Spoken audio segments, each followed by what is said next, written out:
রমজান মাসে তারাবি কয় রাকাত পড়বেন? সকল সাহাবায়ে কেরামের ইজমা হয়েছে, সকল সাহাবায়ে কেরামের ইজমা হয়েছে তারাবি নামাজ 20 রাকাত। কাঠমোল্লা বের হবে যুগে যুগে পৃথিবীকে ধ্বংস করার জন্য, শুধু বলবে নাই নাই নাই, বেদাত বেদাত বেদাত। এই বক্তব্য শুনবেন না, এই বক্তব্য শুনলে ধ্বংস হয়ে যাবেন। যারা বারবার বেদাত বলে তাদের দুই পকেট ভর্তি মাথা ভর্তি বেদাত। কথা বুঝেননি আমার? এখন বেদাত বলতে বলতে মানুষগুলোকে আমল থেকে দূরে সরিয়ে দিয়েছে। দেখবেন কাঠমোল্লারা কেউ বলে 12 রাকাত, কেউ বলে 8 রাকাত। সাহাবায়ে কেরাম এত দামি, সাহাবায়ে কেরামের ঘোড়ার নিচের 3 আঙ্গুলের এক চিমটি মাটি যদি বন্ধ একটা পাল্লায় তোলা হয়, ওই গাউসে পাক থেকে ধরে কিয়ামত পর্যন্ত যত আল্লাহর ওলি পৃথিবীতে সৃষ্টি হবে সকল আল্লাহর ওলিকে যদি একটা পাল্লায় তুলে দেওয়া হয়, সাহাবায়ে কেরামের ঘোড়ার নিচে 3 আঙ্গুলের এক চিমটি মাটির ওজন ভারী হয়ে যাবে। কারণ সাহাবীরা চর্মচক্ষু দ্বারা নবীকে দেখেছে, অন্তর দ্বারা বন্ধ নবীজির প্রতি বিশ্বাস শ্রদ্ধা করেছে, নিজের জান মাল সব নবীজির জন্য কুরবানি করে দিয়েছে। ওই সাহাবায়ে কেরাম যদি 20 রাকাত বন্ধ তারাবি পড়তে পারে, তাহলে আপনার আমার পড়ার দরকার আছে না নাই? আর জোরে বলেন, আহলুস সুন্নাত ওয়াল জামাত নবীকে ফলো করবে সাহাবায়ে কেরামের মধ্যে, ঠিক কিনা? সাহাবায়ে কেরামের মাধ্যমে আর তাবিঈরা ফলো করেছেন কি সাহাবায়ে কেরামদের মাধ্যমে, ঠিক কিনা বলেন? এমনি করে করে করে করে আজ পর্যন্ত আমাদের কাছে ইসলাম এসেছে। বন্ধু, আমি আপনাদেরকে বলি, কেউ বেদাত বললে আপনারা কি করবেন না, ক্ষান্ত হবেন না। আমার দিকে তাকান, বিরক্ত হননি? এই ওয়াজটার দরকার নেই, বেশি দরকার কিনা বলেন?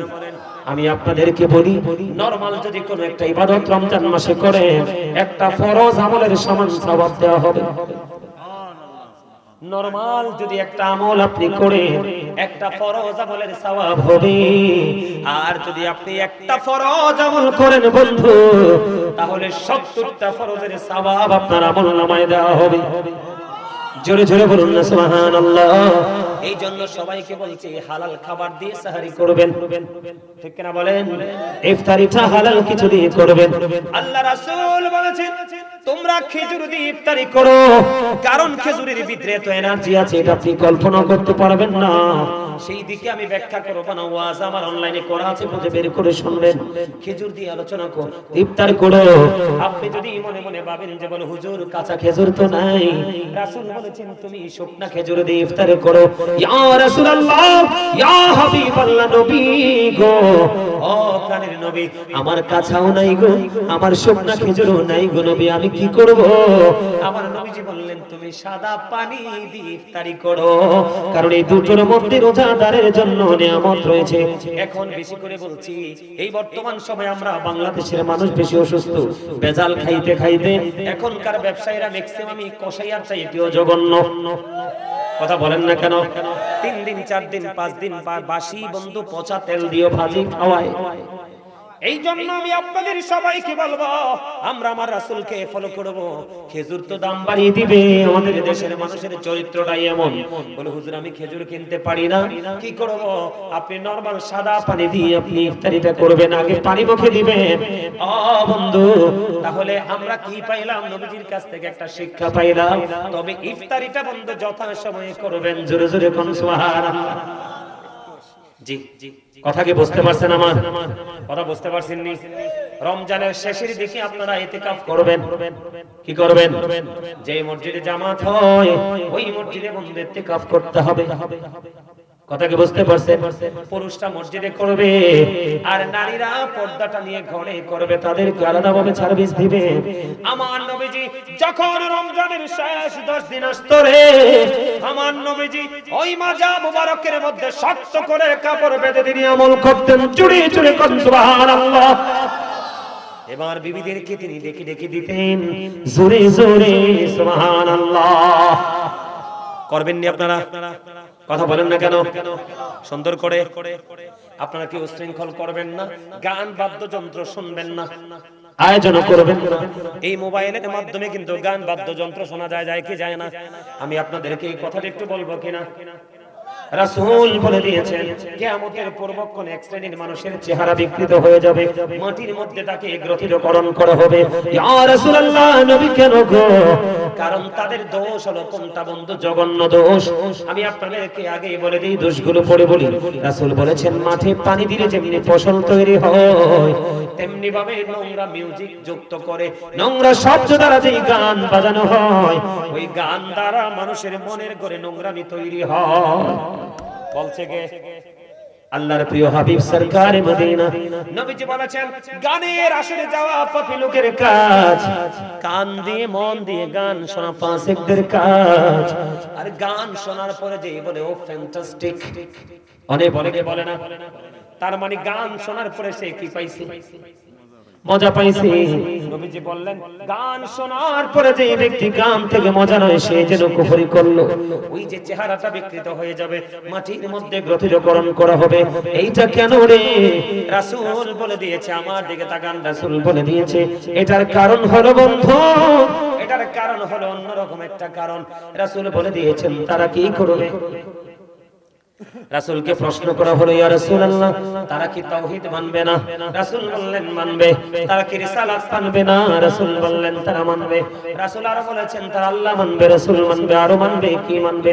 ওয়া ইয়াসুমুন ওয়া ইয়াহুজ্জুন ওয়া ইউসাল্লুন, তারা নামাজ পড়বে, রোজা করবে, হজ করবে, তারপরেও কি তাদের এই সাজাটা বহাল থাকবে?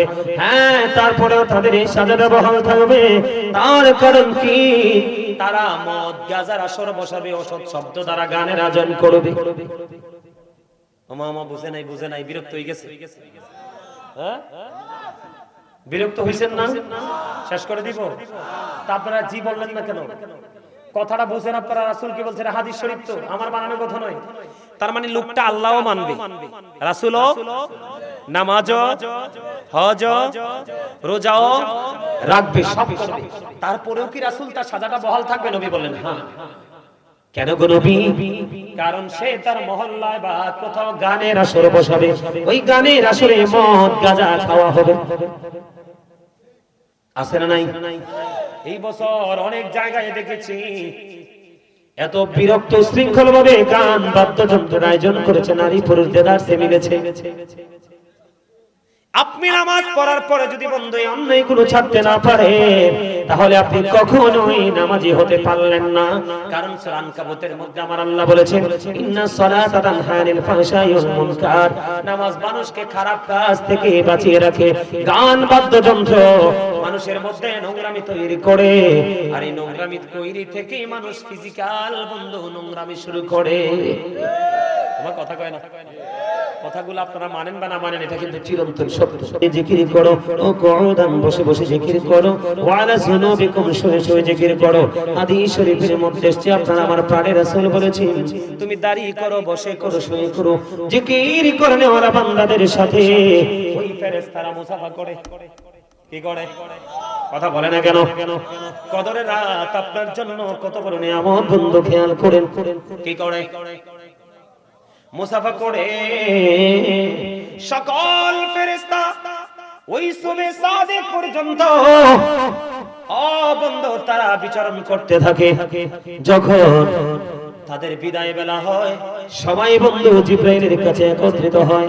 হওয়ার পরে এবার জিবরাইলকে প্রশ্ন করে বলে, আল্লাহ রাব্বুল আলামিন আল্লাহর বান্দাদেরকে নিয়ে কি চিন্তা করেছে, মন্তব্য করেছে।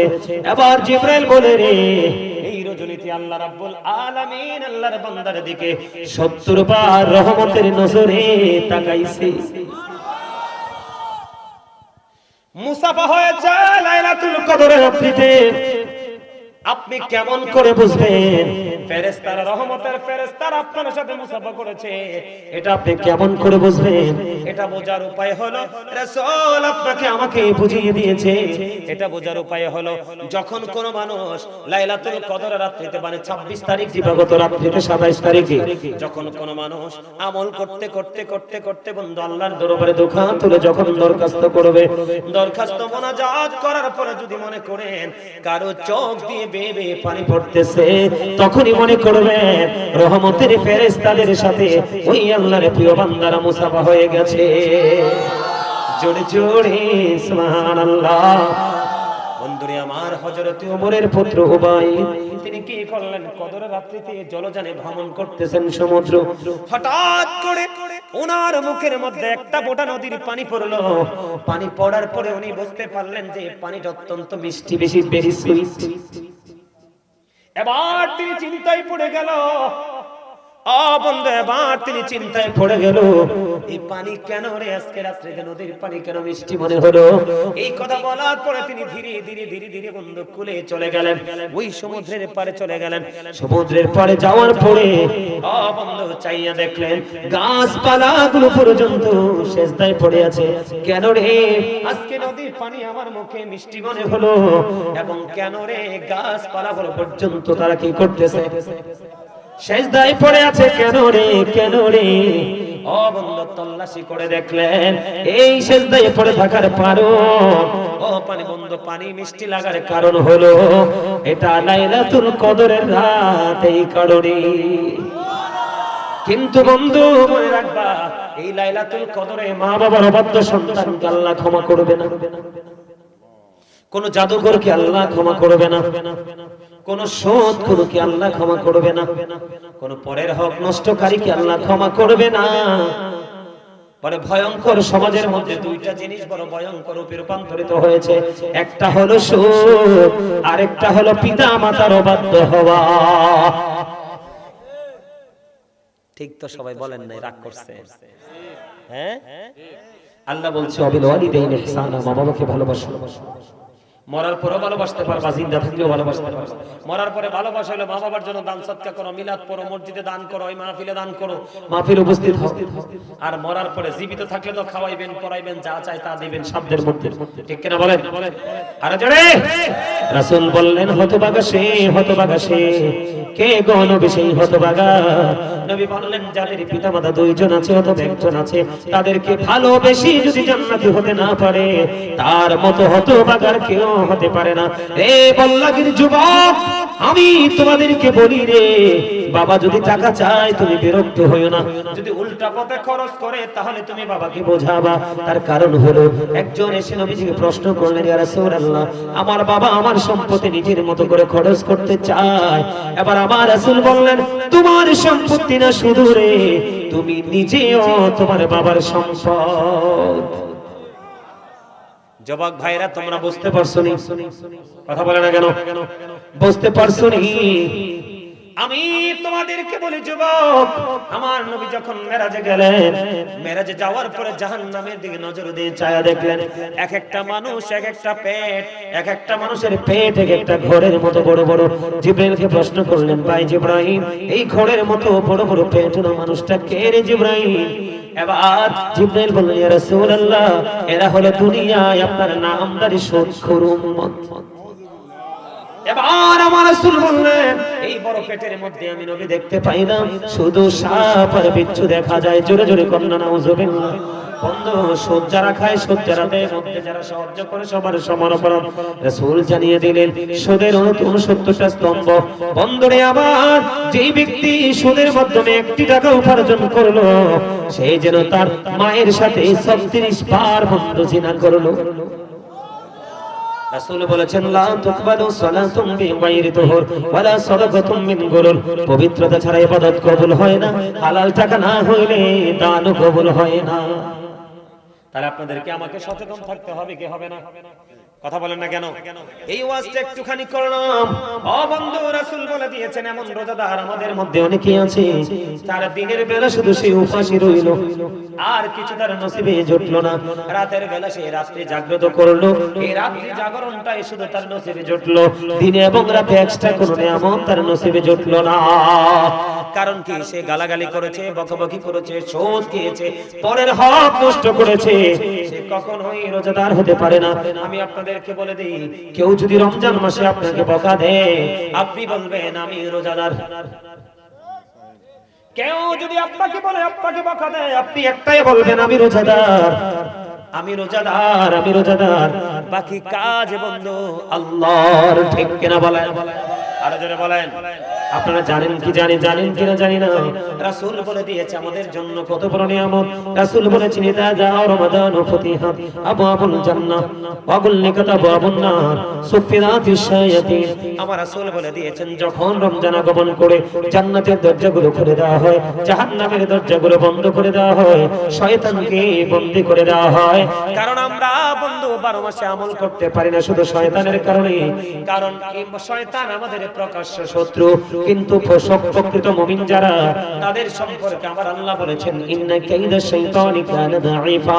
আমার আল্লাহ বলেছেন শয়তান ডিসেপশন ইজ ভেরি উইক। জোরে জোরে বলুন আলহামদুলিল্লাহ। যখন রমজান আগমন করে জান্নাতের দরজা খুলে দেওয়া হয়, জাহান্নামের দরজা বন্ধ করে দেওয়া হয়, শয়তানকে বন্দী করে দেওয়া হয়। যদি আপনি সব ধরনের অপরাধ বাদ দিয়ে বন্ধু সুন্দর করে রোজাটা রাখতে পারেন, আপনার জন্য স্পেশাল নিয়ামত হলো রাসূল বলেছেন জান্নাতের একটা গেট আছে, সেই গেটের নাম হলো বন্ধু রাইয়ান। ওই কাল হাসরের দিন রোজাদাররা রাইয়ান নামক জান্নাতের গেট দিয়ে বন্ধু প্রবেশ করবে। রোজাদাররা ঢোকার পরে গেটটা ব্লক করে দেওয়া হবে। সুবহানাল্লাহ। বেশি বেশি করে দান করবেন। একটা কোরআন খতম পড়ালে 700 কোরআন খতমের সওয়াব পাবেন। একটা মিলাদ পড়ালে রমজানের উসিলায় 700 মিলাদের সওয়াব পাবেন। বন্ধু আপনাদেরকে আমি বলে দিতে চাই, রমজান মাসে তারাবি কয় রাকাত পড়বেন? সকল সাহাবায়ে কেরামের ইজমা হয়েছে, সকল সাহাবায়ে কেরামের ইজমা হয়েছে তারাবি নামাজ 20 রাকাত। কাঠমোল্লা বের হবে যুগে যুগে পৃথিবীকে ধ্বংস করার জন্য, শুধু বলবে নাই নাই নাই বেদাত বেদাত বেদাত। এই বক্তব্য শুনবেন না, এই বক্তব্য শুনলে ধ্বংস হয়ে যাবেন। যারা বারবার বেদাত বলে তাদের দুই পকেট ভর্তি মাথা ভর্তি বেদাত। কথা বুঝেননি আমার? এখন বেদাত বলতে বলতে মানুষগুলোকে আমল থেকে দূরে সরিয়ে দিয়েছে। দেখবেন কাঠমোল্লারা কেউ বলে 12 রাকাত, কেউ বলে 8 রাকাত। সাহাবায়ে কেরাম এত দামি, সাহাবায়ে কেরামের ঘোড়ার নিচের 3 আঙ্গুলের এক চিমটি মাটি যদি বন্ধু একটা পাল্লায় তোলা হয়, ওই গাউসে পাক থেকে ধরে কিয়ামত পর্যন্ত যত আল্লাহর ওলি পৃথিবীতে সৃষ্টি হবে, সকল আল্লাহর ওলিকে যদি একটা পাল্লায় তুলে দেওয়া হয়, সাহাবায়ে কেরামের ঘোড়ার নিচে 3 আঙ্গুলের এক চিমটি মাটির ওজন ভারী হয়ে যাবে। কারণ সাহাবীরা চর্মচক্ষু দ্বারা নবীকে দেখেছে, অন্তর দ্বারা বন্ধ নবীজির প্রতি বিশ্বাস শ্রদ্ধা করেছে, নিজের জান মাল সব নবীজির জন্য কুরবানি করে দিয়েছে।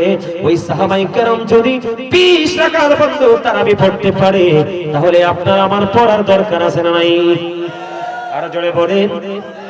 আহলুস সুন্নাত ওয়াল জামাত নবীকে ফলো করবে সাহাবায়ে কেরামের মধ্যে, ঠিক কিনা?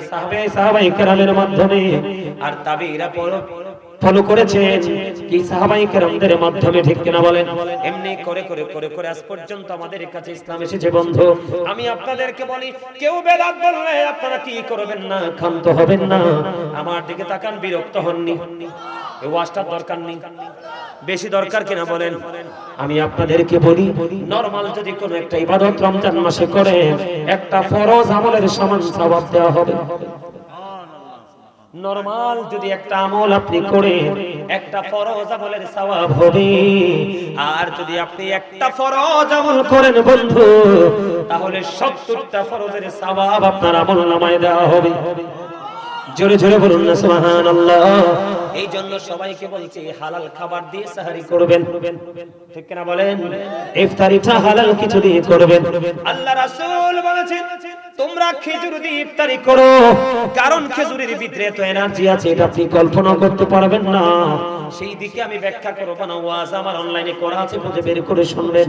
খেজুর দিয়ে আলোচনা করো, ইফতার করো। আপনি যদি মনে মনে ভাবেন যে বলে হুজুর কাঁচা খেজুর তো নাই, রাসূল বলেছেন তুমি শুকনা খেজুর দিয়ে ইফতার করো। ইয়া রাসূলুল্লাহ, ইয়া হাবিবাল্লাহ, নবী গো, ও প্রাণের নবী, আমার কাঁচাও নাই গো, আমার শুকনা খেজুরও নাই গো নবী, আমি কি করব? আমার নবীজি বললেন তুমি সাদা পানি দিয়ে ইফতারি করো, কারণ এই দুটোর মধ্যে রোজাদারের জন্য নিয়ামত রয়েছে। এখন বেশি করে বলছি, এই বর্তমান সময়ে আমরা বাংলাদেশের মানুষ বেশি অসুস্থ, ভেজাল খাইতে খাইতে এখনকার ব্যবসায়ীরা ম্যাক্সিমামই কসাইয়ার চাইতেও জঘন্য। কথা বলেন না কেন? 3 দিন 4 দিন 5 দিন বাসি বন্ধু পচা তেল দিয়ে ভাজি খাওয়ায়। এই জন্য আমি আপনাদের সবাইকে বলবো আমরা আমার রাসূলকে ফলো করব। খেজুর তো দাম বাড়িয়ে দিবে, আমাদের দেশের মানুষের চরিত্রটাই এমন। বলে হুজুর আমি খেজুর কিনতে পারি না, কি করব? আপনি নরমাল সাদা পানি দিয়ে আপনি ইফতারিটা করবেন, আগে পানি মুখে দিবেন। ও বন্ধু, তাহলে আমরা কি পাইলাম? নবীজির কাছ থেকে একটা শিক্ষা পাইলাম। তবে ইফতারিটা বন্ধু যথাসময়ে করবেন। জোরে জোরে কোন সুবহানাল্লাহ। জি জি, কথা কি বুঝতে পারছেন? আমার কথা বুঝতে পারছেন নি?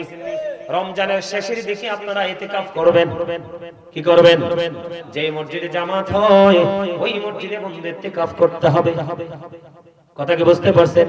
পুরুষরা মসজিদে করবে আর নারীরা পর্দাটা নিয়ে ঘরে করবে, তাদেরকে আলাদাভাবে সার্ভিস দিবে। আমার নবীজি যখন রমজানের শেষ 10 দিন আসতো রে, আমার নবীজি ওই মাজা মুবারকের মধ্যে শক্ত করে কাপড় বেঁধে তিনি আমল করতেন। চুরি চুরি কোন সুবহানাল্লাহ। এবার বিবিদেরকে তিনি ডেকে ডেকে দিতেন জোরে জোরে সুবহানাল্লাহ। করবেন নি আপনারা? কথা বলেন না কেন? সুন্দর করে আপনারা কি উশৃঙ্খল করবেন না? গান বাদ্যযন্ত্র শুনবেন না, আয়োজন করবেন না। এই মোবাইলের মাধ্যমে কিন্তু গান বাদ্যযন্ত্র শোনা যায় কি যায় না? আমি আপনাদেরকে এই কথাটা একটু বলবো কিনা? রাসূল বলে দিয়েছেন কিয়ামতের পূর্বক্ষণ এক শ্রেণীর মানুষের চেহারা বিকৃত হয়ে যাবে, মাটির মধ্যে তাকে গ্রথিতকরণ করা হবে। ইয়া রাসূলুল্লাহ, নবী কেন গো? কারণ তাদের দোষ হলো কোনটা বন্ধু? জঘন্য দোষ। আমি আপনাদেরকে আগেই বলে দিই, দোষগুলো পড়ে বলি। রাসূল বলেছেন মাঠে পানি দিলে যেমনি ফসল তৈরি হয়, তেমনি ভাবে নোংরা মিউজিক যুক্ত করে, নোংরা শব্দ দ্বারা যে গান বাজানো হয়, ওই গান দ্বারা মানুষের মনের ঘরে নোংরামি তৈরি হয়। বলছে কে? আল্লাহর প্রিয় হাবিব সরকারে মদিনা। নবীজি বলেছেন গানের আসরে যাওয়া পাপী লোকের কাজ, কান দিয়ে মন দিয়ে গান শোনা ফাসিকদের কাজ। আর গান শোনার পরে যে বলে ও ফ্যান্টাস্টিক, অনেক বলে না, তার মানে গান শোনার পরে সে কি পাইছে? মজা পাইছে। নবীজি বললেন গান শোনার পরে যে ব্যক্তি গান থেকে মজা নয় সে যেন কুফরি করলো। ওই যে চেহারাটা বিকৃত হয়ে যাবে, মাটির মধ্যে গ্রথিতকরণ করা হবে। এইটা কেন রে? রাসূল বলে দিয়েছে, আমার দিকে তাকান, রাসূল বলে দিয়েছে এটার কারণ হলো বন্ধু, এটার কারণ হলো অন্যরকম একটা কারণ। রাসূল বলে দিয়েছেন তারা কি করবে? রাসূলকে প্রশ্ন করা হলো ইয়া রাসূলুল্লাহ তারা কি তাওহীদ মানবে না? রাসূল বললেন মানবে। তারা কি রিসালাত মানবে না? রাসূল বললেন তারা মানবে। রাসূল আরো বলেছেন তারা আল্লাহ মানবে, রাসূল মানবে, আরো মানবে। কি মানবে? ওয়া ইয়াসুমুন ওয়া ইয়াহুজ্জুন ওয়া ইউসাল্লুন, তারা নামাজ পড়বে, রোজা করবে, হজ করবে, তারপরেও কি তাদের এই সাজাটা বহাল থাকবে? হ্যাঁ, তারপরেও তাদের এই সাজাটা বহাল থাকবে। তার কারণ কি? তারা মদ গাঁজার আসর বসাবে, অসৎ শব্দ দ্বারা গানের আয়োজন করবে। মামা বুঝে নাই, বিরক্ত হয়ে গেছে? হ্যাঁ, বিরক্ত হইছেন না? শেষ করে দিব? তা আপনারা জি বললেন না কেন? কথাটা বুঝেন আপনারা? রাসূল কি বলছেন? হাদিস শরীফ তো, আমার বানানো কথা নয়। তার মানে লোকটা আল্লাহও মানবে, রাসূলও, নামাজও, হজও, রোজাও রাখবে, সব করবে। তারপরেও কি রাসূল তার সাজাটা বহাল থাকবে? নবী বললেন হ্যাঁ। কেন গো নবী? কারণ সে তার মহল্লায় বা কোথাও গানের আসর বসাবে, ওই গানের আসরে মদ গাঁজা খাওয়া হবে। আছে না নাই? এই বছর অনেক জায়গায় দেখেছি এত বিরক্ত শৃঙ্খল ভাবে গান বাদ্যযন্ত্রের আয়োজন করেছে, নারী পুরুষ দেদারসে মিলেছে। আপনি নামাজ পড়ার পরে যদি বন্ধু অন্যায় কোনো ছাড়তে না পারে, তাহলে আপনি কখনোই নামাজি হতে পারলেন না। কারণ সূরা আনকাবুতের মধ্যে আমার আল্লাহ বলেছেন ইন্নাস সালাতা তানহা আনিল ফাহশাই ওয়াল মুনকার, নামাজ মানুষকে খারাপ কাজ থেকে বাঁচিয়ে রাখে। গান বাদ্যযন্ত্র মানুষের মধ্যে নোংরামি তৈরি করে, আর এই নোংরামি তৈরি থেকে মানুষ ফিজিক্যাল বন্ধু নোংরামি শুরু করে। তোমার কথা কয় না? কথাগুলো আপনারা মানেন বা না মানেন, এটা কিন্তু চিরন্তন সত্য। যে নামাজ পড়বে, নামাজ পড়ার পরেও কিন্তু সে এই অন্যায় করতে পারে না, কারণ আল্লাহ বলেছেন নামাজ মানুষকে খারাপ কাজ থেকে বাঁচায় রাখবে। যে নামাজ পড়ার পর অন্যায় করে সে নামাজি হতে পারলো? মসজিদে পড়লে আজান সবার আগে যায়, নামাজ শেষে বাইরে এসে সুদের টাকা খায়। নামাজ হইল না রে তোর, নামাজের লইলি না খবর। আমার কথা কয় না? গান ওলা, সুদ ওলা, গোশ ওলা আছে না নাই? তাহলে নামাজ কি হইছে? নামাজ হয় নাই। বন্ধুরে আমার, হযরত আবু যর রাদিয়াল্লাহু তাআলা আনহু থেকে হাদিস কানা বর্ণিত। আপনাদের এলাকায় গাছের পাতা ঝরে নেই, কথা কয় না কেন? আমার নবীজি বললেন, শীতের দিনে রাসূল বের হলো, বের হওয়ার পরে নবীজি চাইয়া দেখলেন গাছের পাতাগুলো বন্ধু বিরামহীন ভাবে ঝরে ঝরে পড়ে। এই দৃশ্য দেখার পরে যুবক তোমরা শোনো, আমার যত টেনশন তোমাদেরকে নিয়ে, কারণ তোমরা ইসলাম থেকে দূরে চলে গেছো, বেঈমানকে তোমরা আপন করে নিয়েছো। নবীজি গাছের ঢাল ধরলেন, ধরে আবার আবু যরকে একটা ডাক দিলেন। আবু যর উত্তর দিলেন, লাব্বাইকা ইয়া রাসূলুল্লাহ। আমার নবী বললেন, রে আবু যর, তুমি চাইয়া দেখো শীতের কারণে গাছের পাতাগুলো যেমনি বিরামহীন ভাবে ঝরে ঝরে পড়ছে, ঠিক তেমনি ভাবে আল্লাহর কোন বান্দা যখন নামাজের মাধ্যমে আল্লাহর কুদরতি কর্মে সিজদা লাগাইয়া দিয়ে নামাজ পড়বে, ওই শীতের দিনের গাছের পাতার মতো তার জীবনের সবগুলো গুনাহ ঝরে পড়ে যাবে। এটাও নবীজির হাদিস, ওইটাও নবীজির হাদিস, কথা কন না কেন? তার মানে হলো নামাজ যদি তুমি নামাজের মতো পড়তে পারো, নোংরামি কখনোই তোমার কাছে প্রিয় হবে না। আর নোংরামি যদি তোমার কাছে প্রিয় হয়ে যায়, তাহলে কখনোই আমল তোমার কাছে প্রিয় হতে পারে না। কারণ ইমানদার আর মুনাফিক কখনো এক হতে পারে না, কথা বলেন না কেন? ভালো মানুষ এবং খারাপ মানুষ কখনো এক হতে পারে না।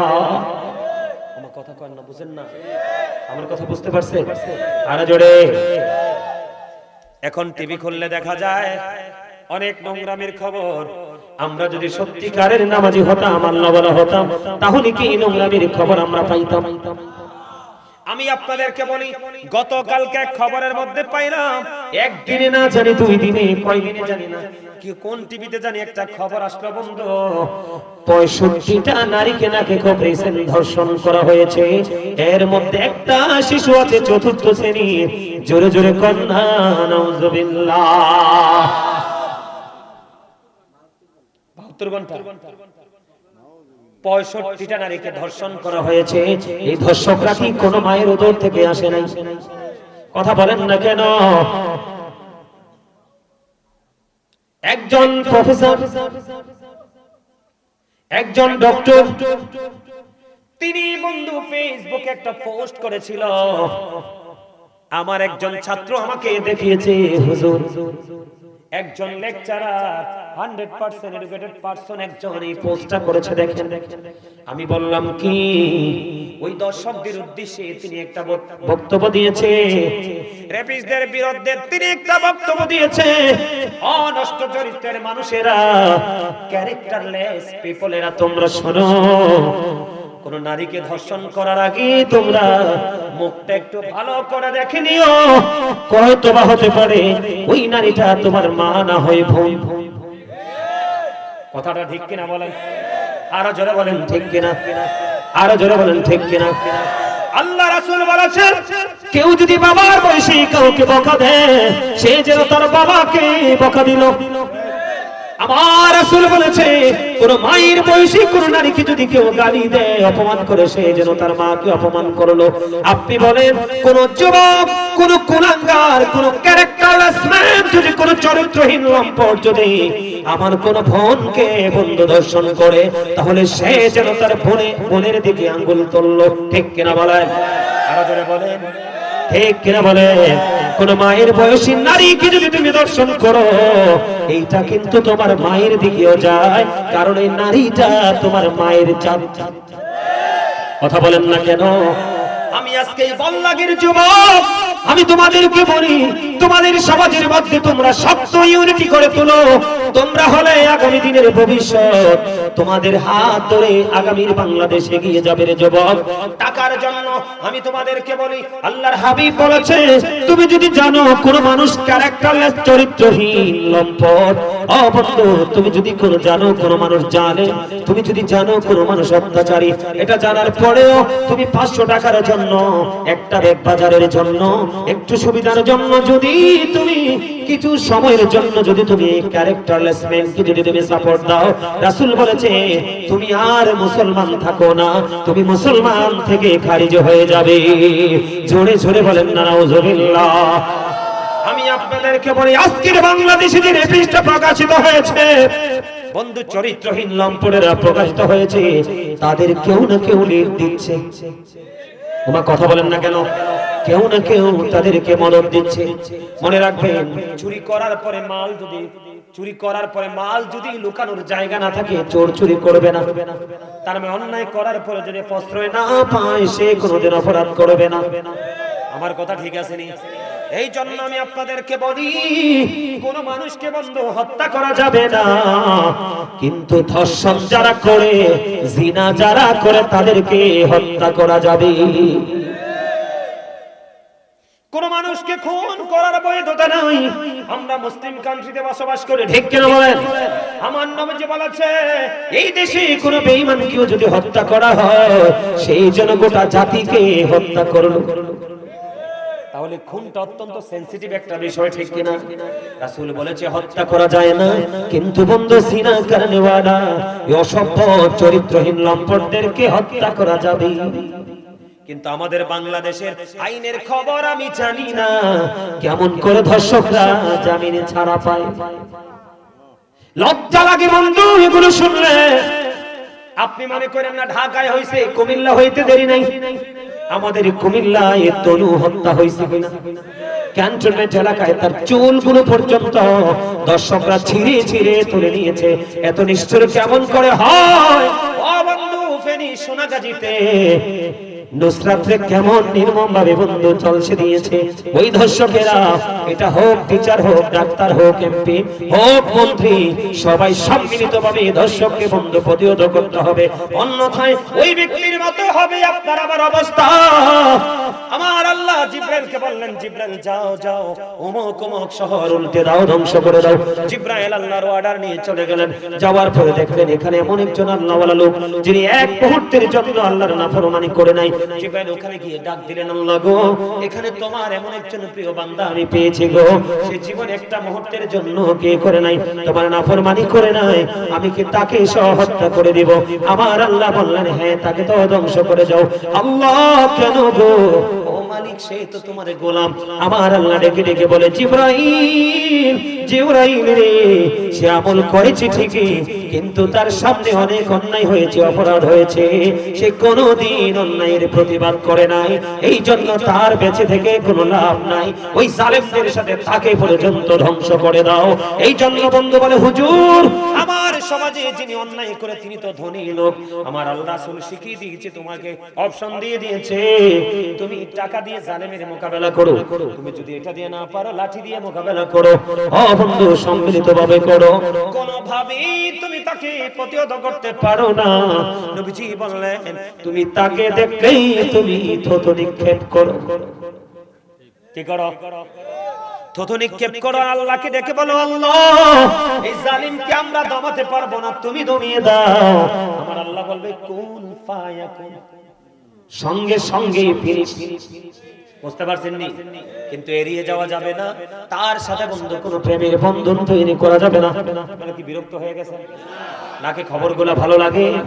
আর জোরে বলেন, ভালো লাগে কিনা? বন্ধু আমার দিকে তাকান।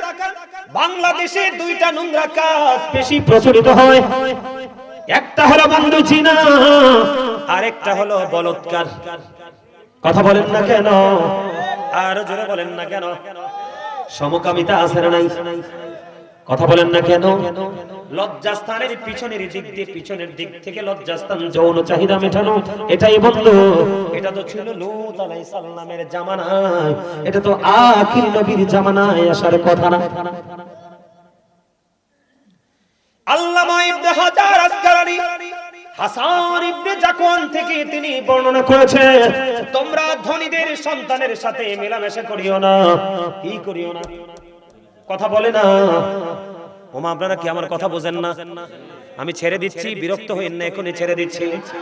আমার বন্ধু, তিনি বলেছেন তোমরা ধনীদের সন্তানের সাথে ওঠা বসা মেলামেশা করিও না, ধনীদের সন্তানের সাথে তোমরা কি করিও না, কমিউনিকেশন রেখো না। কেন গো, কেন গো? ও বন্ধু, নারীরা যেমন ফিতনা, ও বন্ধু ঠিক মহিলাদের মতো ফিতনা হলো সমাজে ধনীদের সন্তান। কথা বোঝেন না কেন? বোঝা বুঝতেননি? কারণ the man is rich but characterless. লোকটা ধনী কিন্তু চরিত্রহীন, বুঝে নেবেন option. The man is poor but honest. কোনটা নেবেন? লোকটা গরিব কিন্তু সৎ। Honesty is the best policy. সততাই সর্বোত্তম পন্থা। যুগে যুগে যুগে যুগে যত নবী রাসূল এসেছে, গরিবরাই নবীদের প্রতিবেশী শ্রদ্ধা বিশ্বাসী মানে এনেছে আগে।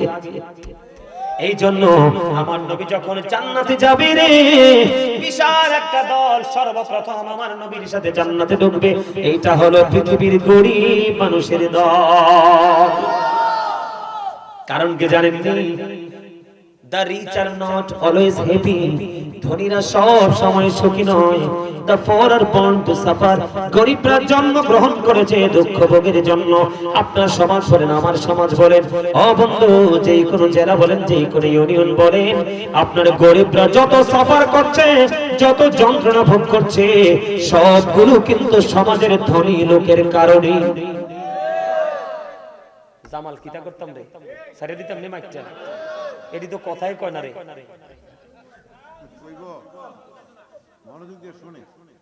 আমার কথা কি আপনারা বুঝলেন? বুঝলে আওয়াজ দেন না কেন? বলে সাফারটা কেমন করে? বলে গরিবের বাড়ির আঙ্গিনায় পেরা কাটা ধনীদের কাজ, ডেজাল লাগিয়ে গরিবের সম্পদ করে নিয়ে আসা ধনী লোকের কাজ, সুদের টাকা সমাজের মধ্যে ছড়িয়ে দেওয়া এটাও বড় লোকের কাজ। কথা বলেন না কেন? ও বন্ধু, একজন এমপি হবে, একজন মন্ত্রী হবে, একজন এসপি হবে, একজন ডিসি হবে, এর মধ্যে একজন টেরর লাগবে, মানে সন্ত্রাস লাগবে। কথা বলেন না কেন? সন্ত্রাস লাগবে। এখন সন্ত্রাসীর কাজ হলো তার মন চাই শুধু জিনা করতে।